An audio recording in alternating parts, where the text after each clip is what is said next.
വരാനിരിക്കുന്ന സീസണുകൾക്ക് മുന്നോടിയായി ക്രിക്കറ്റ് ലോകത്തെ ഞെട്ടിക്കുന്ന നീക്കങ്ങളുമായി രാജസ്ഥാൻ റോയൽസ് രംഗത്തെത്തിയിരിക്കുകയാണ്. ടീമിന്റെ നായകനായിരുന്ന മലയാളി താരം സഞ്ജു സാംസൺ ടീം വിട്ടുപോയതും റിയാൻ പരാഗ് പുതിയ നായകനായി എത്തിയതും ഉൾപ്പെടെയുള്ള വലിയ മാറ്റങ്ങൾക്കിടയിലാണ് ഇന്ത്യൻ ക്രിക്കറ്റ് ടീം മുഖ്യ പരിശീലകൻ ഗൗതം ഗംഭീറിനെ തേടി രാജസ്ഥാൻ റോയൽസ് വമ്പൻ ഓഫറുമായി എത്തിയിരിക്കുന്നത് എന്ന വാർത്തകൾ പുറത്തുവരികയാണ്. ഇന്ത്യൻ ക്രിക്കറ്റിലെ ഏറ്റവും മികച്ച തന്ത്രജ്ഞരിൽ ഒരാളായ ഗംഭീറിനെ ടീമിലെടുക്കുന്നതിലൂടെ കിരീടം തിരിച്ചു പിടിക്കാനാണ് റോയൽസ് മാനേജ്മെന്റ് ലക്ഷ്യമിടുന്നത്. ഇതിനായി IPL ചരിത്രത്തിലെ തന്നെ ഏറ്റവും വലിയ വാഗ്ദാനങ്ങളിൽ ഒന്നാണ് അദ്ദേഹത്തിന് മുന്നിൽ വെച്ചിരിക്കുന്നത്. രാജസ്ഥാൻ റോയൽസിന്റെ ഉടമസ്ഥാവകാശത്തിൽ വലിയ മാറ്റങ്ങൾ നടന്നുകൊണ്ടിരിക്കുന്ന സാഹചര്യത്തിലാണ് ഈ നീക്കം എന്നതും ഏറെ ശ്രദ്ധേയമാണ്. ഫ്രാഞ്ചൈസിയുടെ ഭൂരിഭാഗം ഓഹരികളും പുതിയ നിക്ഷേപകർക്ക് കൈമാറുന്ന നടപടികൾ പൂർത്തിയായി വരികയാണ്. ഈ പുതിയ മാനേജ്മെന്റാണ് ഗംഭീറിനെ ടീമിലെത്തിക്കാൻ അസാധാരണമായ ഓഫറുകൾ മുന്നോട്ട് വെച്ചിരിക്കുന്നത്. കേവലം ഒരു മെന്റർ എന്നതിലുപരി ടീമിന്റെ CEO പദവിയും അതിലുപരിയായി ഫ്രാഞ്ചൈസിയിൽ 2 മുതൽ 3% വരെ ഓഹരി പങ്കാളിത്തം ഗംഭീറിന് വാഗ്ദാനം ചെയ്തിട്ടുണ്ട്. ഏകദേശം $1.3 ബില്യൺ മൂല്യമുള്ള ടീമിൽ 3% ഓഹരി എന്ന് പറയുന്നത് ശതകോടികളുടെ മൂല്യമുള്ള ഒന്നാണ്. IPL ചരിത്രത്തിൽ ഇതുവരെ ഒരു പരിശീലകനോ മെന്റർക്കോ ലഭിക്കാത്ത വിധത്തിലുള്ള ഓണർ പദവിയാണ് ഗംഭീറിനെ കാത്തിരിക്കുന്നത്.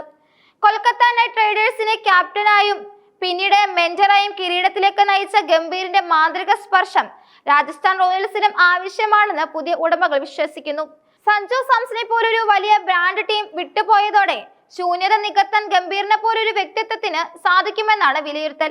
എന്നാൽ ഈ വലിയ ഓഫർ സ്വീകരിക്കുന്നതിന് ഗംഭീറിന്റെ മുന്നിൽ വലിയൊരു നിയമ തടസ്സമുണ്ട്.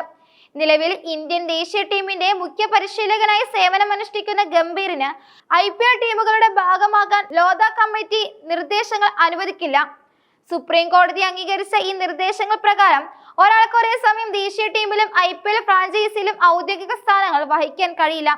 ഇതിൽ നേരിട്ടുള്ള താല്പര്യ സംഘർഷമായി കണക്കാക്കപ്പെടും. രാജസ്ഥാൻ റോയൽസിന്റെ ഈ ഓഫർ സ്വീകരിക്കണമെങ്കിൽ ഗംഭീറിന് ഇന്ത്യൻ പരിശീലക സ്ഥാനം രാജിവെക്കേണ്ടി വരും. 2027 ഏകദിന ലോകകപ്പ് വരെയാണ് BCCIയുമായി ഗംഭീറിന് നിലവിൽ കരാറുള്ളത്. ഇന്ത്യൻ ടീമിനെ അടുത്ത ചാമ്പ്യൻസ് ട്രോഫിയിലേക്കും ലോകകപ്പ് കിരീടത്തിലേക്കും നയിക്കുക എന്ന വലിയ ദൗത്യത്തിലാണ് അദ്ദേഹം ഇപ്പോൾ. കൂടാതെ 2028 ലോസ് ഏഞ്ചൽസ് ഒളിമ്പിക്സിൽ ക്രിക്കറ്റ് ഉൾപ്പെടുത്തിയ സാഹചര്യത്തിൽ ഇന്ത്യൻ ടീമിനെ അവിടെയും പരിശീലിപ്പിക്കാൻ അദ്ദേഹം ആഗ്രഹിക്കുന്നുവെന്ന റിപ്പോർട്ടുകളും പുറത്തു വരുന്നുണ്ട്. നിലവിൽ 2026 T20 ലോകകപ്പിൽ ഇന്ത്യൻ ടീം മികച്ച പ്രകടനം നടത്തിക്കൊണ്ടിരിക്കെ ദേശീയ ദൗത്യം ഉപയോഗിച്ച് അദ്ദേഹം IPLിലേക്ക് മടങ്ങുമോ എന്നതാണ് വലിയ ചോദ്യചിഹ്നമായി ഉയരുന്നത്. IPLിൽ കളിക്കാരനായും പിന്നീട് തന്ത്രജ്ഞനായും ഗംഭീർ തെളിയിച്ച മികവാണ് രാജസ്ഥാൻ റോയൽസിനെ ഇത്രയും വലിയൊരു സാഹസിനെ പ്രേരിപ്പിച്ചത്. 2024 കൊൽക്കത്ത നൈറ്റ് റൈഡേഴ്സിനെ 3ാം കിരീടത്തിലേക്ക് നയിച്ചതിനു ശേഷമാണ് അദ്ദേഹം ഇന്ത്യൻ കോച്ചായി ചുമതലയേറ്റത്. ലക്നൗ സൂപ്പർ ജയൻസിന്റെ തുടർച്ചയായ സീസണുകളിൽ പ്ലേ ഓഫറിലെത്തിച്ചതും അദ്ദേഹത്തിന്റെ കീഴിലായിരുന്നു. രാഹുൽ ദ്രാവിഡും സഞ്ജു സാംസണും ഇല്ലാത്ത രാജസ്ഥാൻ ടീമിന് ഒരു ശക്തമായ നേതൃത്വം അത്യാവശ്യമാണെന്ന് ആരാധകരും വിശ്വസിക്കുന്നു. എങ്കിലും ഭാരതീയ ക്രിക്കറ്റ് കൺട്രോൾ ബോർഡിന് കീഴിലെ ഉത്തരവാദിത്തം ഉപേക്ഷിക്കാൻ ഗംഭീർ തയ്യാറായേക്കില്ല എന്നാണ് അദ്ദേഹത്തോട് അടുത്ത വൃത്തങ്ങൾ സൂചിപ്പിക്കുന്നത്. ഒരുപക്ഷെ കരാർ കാലാവധി പൂർത്തിയാക്കിയ ശേഷം മാത്രം അദ്ദേഹം ഇത്തരമൊരു ഓഫർ പരിഗണിച്ചേക്കാം. രാജസ്ഥാൻ റോയൽസിന്റെ ഈ നീക്കം മറ്റ് IPL ഫ്രാഞ്ചൈസികളെയും അമ്പരപ്പിച്ചിട്ടുണ്ട്. പണം മാത്രമല്ല, അധികാരവും ഉടമസ്ഥാവകാശവും നൽകിക്കൊണ്ട് മികച്ച പ്രൊഫഷണലുകളെ ടീമിലെത്തിക്കാനുള്ള പുതിയൊരു പ്രവണതയ്ക്ക് ഇതോടെ തുടക്കം കുറിച്ചേക്കാം. നിലവിൽ ടീം ഇന്ത്യയുടെ ഡൽഹിയിലെ ക്യാമ്പിൽ അടുത്ത മത്സരങ്ങൾക്കായുള്ള തയ്യാറെടുപ്പിലാണ് ഗംഭീർ. അദ്ദേഹത്തിന്റെ ഔദ്യോഗിക പ്രതികരണം ഇതുവരെ വന്നിട്ടില്ലെങ്കിലും ഈ ഓഫർ ക്രിക്കറ്റ് മാധ്യമങ്ങളിൽ വലിയ ചർച്ചയായി മാറിക്കഴിഞ്ഞു.